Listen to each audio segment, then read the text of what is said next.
looking at a mating ball. We're in Narcisse at the snake pits, and this is a phenomenon that happens this time of the year as snakes are crawling out from the ground, getting ready to be active, and falling in love. So this is a really exciting time to be down at the Narcisse snake pits. A little earlier on, you were telling us, Dave, about a little bit more about the mating ritual. Let's talk about what happens next. So these guys have been hibernating for 7 months underground. They're creeping through little caves and crevices to get out of the snake pits. They finish mating, then what do?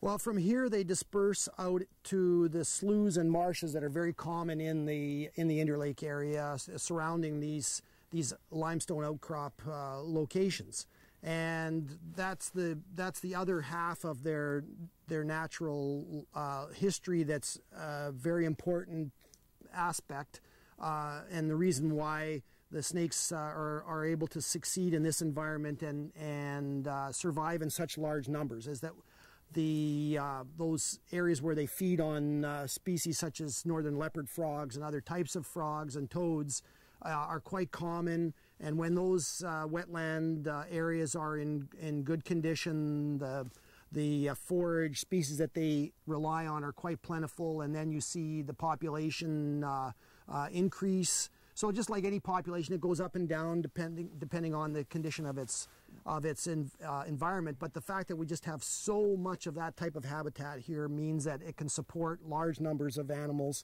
like we see here today. And we were looking around there just a second ago at all these different sorts of snakes, and they're all just sort of like piled on top of each other. That's not just for mating though, that's to try to warm each other up so they can be more active, right? That's right. The snakes are poikilothermic. That's the fancy technical term for being cold-blooded, so their environment regulates their body temperature.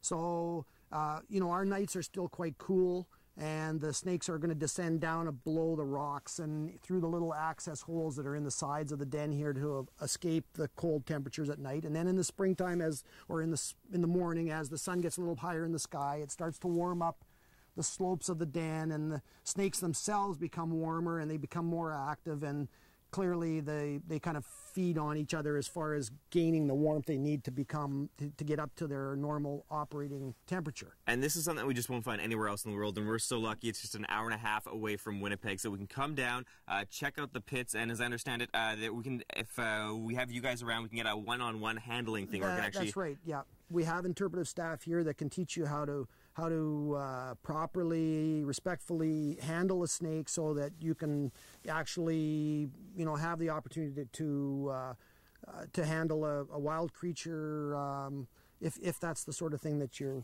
interested in. Well, this is absolutely something you need to see and experience, and we're so lucky it's here. Make sure to come this weekend because you can still capitalize on the amount of snakes that are here, because they're going to start moving away. They're going to their summer home. So if you want more information on how to get here, just go to our website at breakfasttelevision.ca. Taking a quick break here on BT, but more to come later this morning on City.